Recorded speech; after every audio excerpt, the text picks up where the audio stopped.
Muy bien, continuando entonces con esta serie de videos, vamos a ver ahora los niveles de energía dentro del átomo de hidrógeno. A partir obviamente del modelo de Bohr. Es decir, la pregunta es, el modelo que había confeccionado Bohr tratando de explicar la estructura atómica, el ordenamiento en el átomo de electrones y de protones y su dinámica, ¿puede explicar los niveles de energía? Bueno, de nuevo, a través o a partir del modelo de Bohr, él va a tener que tratar de encontrar una ecuación que permita calcular los valores de los niveles de energía dados por los experimentos de espectro de líneas. Entonces, como habíamos visto en el video anterior, la energía cinética que lleva un electrón, que tiene un electrón, por estar orbitando en la órbita enésima a un radio Rn del núcleo, es K sub n, y tiene esta expresión, ya lo habíamos visto.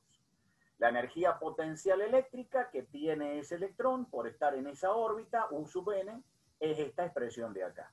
Entonces, la energía total de un electrón por estar orbitando a una cierta distancia, a una cierta órbita, en una cierta órbita, a una cierta distancia Rn del núcleo, es la suma de la energía cinética y la energía potencial, y es finalmente esta expresión de acá. Muy bien, perfecto. Acá tenemos entonces la situación. Esta es una situación completa, digamos, de todos los saltos o de los posibles saltos que pueden hacer los electrones a otros niveles de energía cuando absorbe una cantidad de energía, un cuanto de energía, con el valor suficiente y exacto para poder dar el salto desde el nivel en el cual él está, y es el nivel fundamental, hacia otro nivel de energía, que eso correspondería hacia otra órbita, siempre más lejana y consecuentemente con menos valor energético. Por cuestiones históricas de cómo se fueron desarrollando estos estudios, a los espectros de línea, a los distintos espectros de línea que se obtenían en ese momento, se les llamaban series, la serie de Lyman, de Balmer, de Paschen, de Brackett, de Pfund. En realidad, inicialmente, la primera serie es la de Balmer, que son la serie, el espectro de líneas que se obtiene con luz visible. Pero rápidamente se dan cuenta que en el ultravioleta y en el infrarrojo también habían líneas de, obviamente ya no se pueden hablar de colores, pero digo que estaban representando emisiones de energía cuando los átomos regresaban a sus niveles fundamentales después de ser excitados. Acá tenemos los valores, energéticamente hablando, de la serie de Lyman, de todas las series que hemos nombrado. Y estas reciben el nombre de series porque estos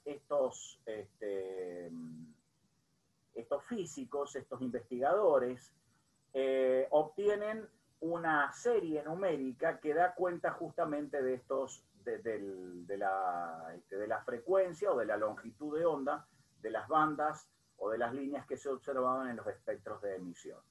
El primero de ellos fue Balmer. En realidad Balmer era un maestro, un profesor de matemáticas de la escuela secundaria de la época, que obtiene una serie matemática que da cuenta de los valores de longitudes de onda y que corresponden exactamente al espectro, a la serie de bandas o de líneas que se obtienen en el espectro visible. Después inmediatamente aparecieron los demás.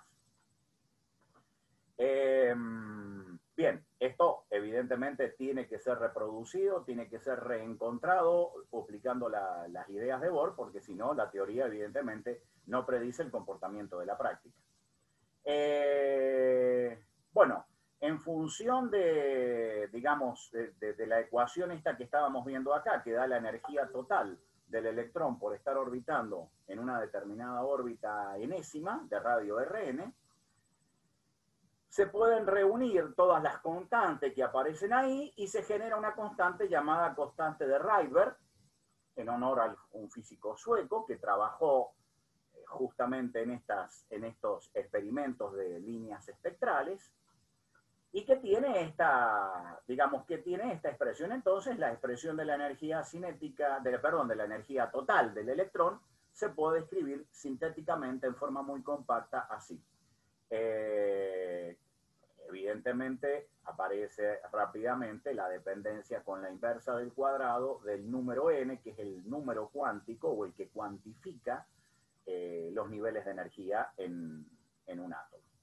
Esta constante de Rydberg tiene este valor, 1,097 por 10 a la 7, 1 sobre metros, y a partir de ella se puede escribir, o digamos, tendríamos que tratar de encontrar la expresión para poder calcular la longitud de onda correspondiente a las líneas que se ven en los espectros de línea. Para eso, la diferencia entre dos niveles de energía, el superior y el inferior, al cual salta el electrón después de haber absorbido un cuanto de energía, tiene que ser este, y es igual numéricamente, esto se puede ver fácilmente de esta expresión, a h sobre c dividido lambda. Entonces, esta formulita de acá, después de acomodar los términos, me da la inversa de la longitud de onda para el átomo de hidrógeno. Esto es importante, en realidad no lo había mencionado, pero todas estas líneas espectrales son correspondientes al átomo de hidrógeno. Decía que esto es la formulita, utilizando el modelo de Bohr, del espectro de línea, o que pretende explicar el espectro de líneas para el átomo de hidrógeno. Aquí tenemos una representación gráfica de la serie de Balmer, del espectro visible, y que está predicha justamente por esta ecuación. ¿Sí? Esta serie, la de Balmer, predice las líneas, las longitudes de onda de las líneas espectrales, nuevamente para el espectro de hidrógeno, si en esta fórmula general que tenemos acá, el número NL es igual a 2, NL es igual a 2, esto es el número cuántico asociado al nivel inferior a donde está alojado el electrón. Y si NL es igual a 2 y N sub U es 3, 4, 5, 6 y así, etcétera, etcétera, aparece, resolviendo esta ecuación con el valor de la constante de Rydberg, aparece la longitud de onda correspondiente al espectro de emisión del átomo de hidrógeno dentro del espectro visible. Y acá tenemos la representación gráfica para la serie de Balmer. Hay tres líneas de color violeta, una de color celeste y una de color rojo, que tienen estas longitudes de onda y que se corresponden con valores de energía correspondientes a los saltos que ha pegado el electrón desde su nivel fundamental. En el átomo de hidrógeno hay un solo nivel, que es el fundamental, el más cercano al núcleo atómico. Acá en esta representación lo tenemos, ¿sí? Y que, bueno, está predicho, digamos, por la serie de Balmer. Perfecto. Bueno, justamente acá termina explicando para el resto de los saltos posibles, que están graficados nuevamente en este diagrama de niveles de energía. Y entonces esto fue un salto, un respaldo muy importante para el modelo de Bohr, porque se podía obtener desde el cálculo teórico la correspondencia, una muy buena correspondencia con lo que se obtenía en los experimentos.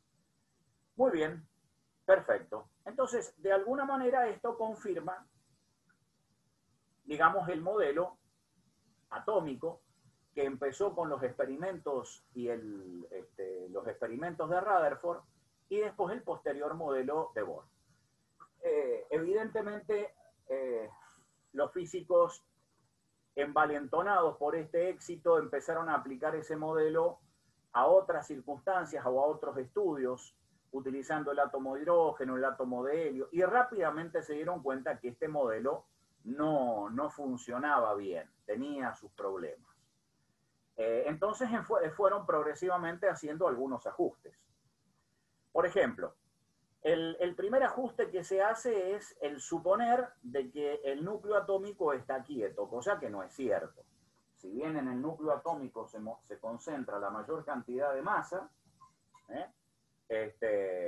el centro de masa del sistema protón-neutrón no está dentro del protón, no está en el protón.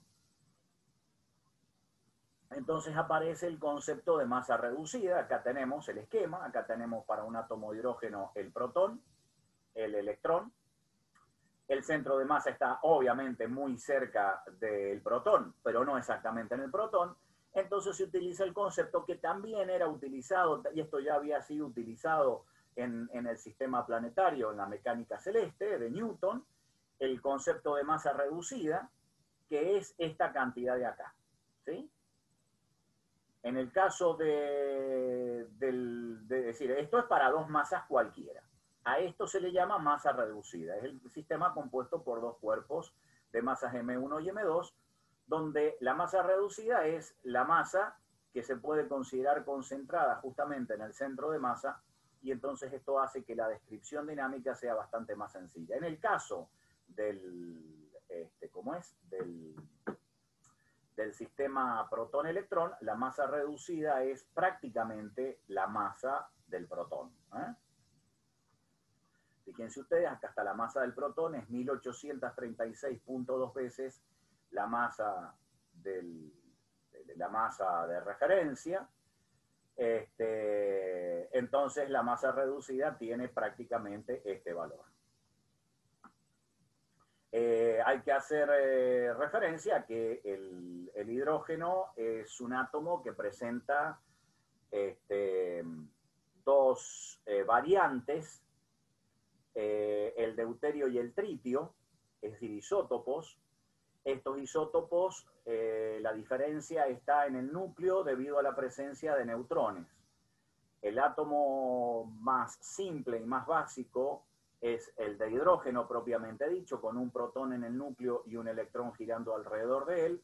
El deuterio tiene un núcleo compuesto por un protón y un neutrón, y el tritio es un protón y dos neutrones, ¿sí? Bueno, muy bien, perfecto. El modelo de Borg, como dije recién, da cuenta del funcionamiento, da cuenta de una manera muy sorprendentemente exacta de la dinámica atómica para el átomo de hidrógeno. Cuando este formalismo tiende a extenderse a otros átomos con más electrones y con más protones, empiezan a fallar. La teoría encaja bastante bien, con algunos retoques, a todo lo que se denominan átomos hidrogenoides, ¿sí? Es decir, los átomos hidrogenoides son todos los átomos que han sufrido una ionización de manera tal de quedar con un solo electrón girando alrededor del núcleo. Por ejemplo, el átomo de helio simplemente ionizado, el átomo de litio, o mejor dicho, el ion, el átomo de litio doblemente ionizado, es decir, ha perdido dos de los tres electrones de las órbitas, entonces queda con un solo electrón orbitando alrededor del núcleo. A este grupo se le llama átomos hidrogenoides, que sigue siendo lo suficientemente simple como para que el modelo de Borg pueda explicar con relativa satisfacción su dinámica. De todas maneras, la teoría empieza a apartarse de los resultados experimentales. Para átomos multielectrónicos esto no funciona, y rápidamente se cae en la cuenta de que efectivamente se necesitaba una verdadera teoría cuántica. Hay que entender y hay que tomar conciencia de que si bien el modelo de Borg introduce la cuantización para explicar la dinámica electrónica, estamos trabajando con un modelo pseudo clásico. Todavía seguimos trabajando con la idea de que hay un electrón como un corpúsculo, como una pelotita que gira alrededor del protón, cual sistema planetario, es decir, y se describe a través de conceptos de mecánica clásica, cosa que evidentemente iba a ser rápidamente trastabillar la teoría. Todo el mundo era consciente, hasta el propio Bohr era consciente de que habían limitaciones en su modelo.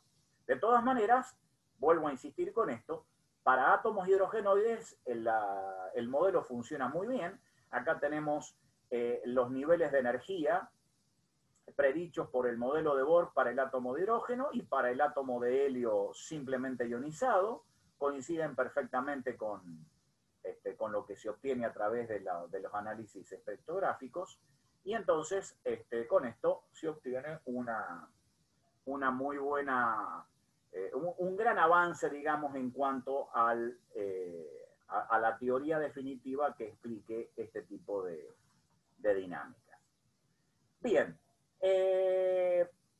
vamos a terminar el video simplemente haciendo mención que una de las aplicaciones más importantes desde el punto de vista tecnológico de estas ideas de absorciones y de liberación de energía por saltos de los electrones en las órbitas es el láser.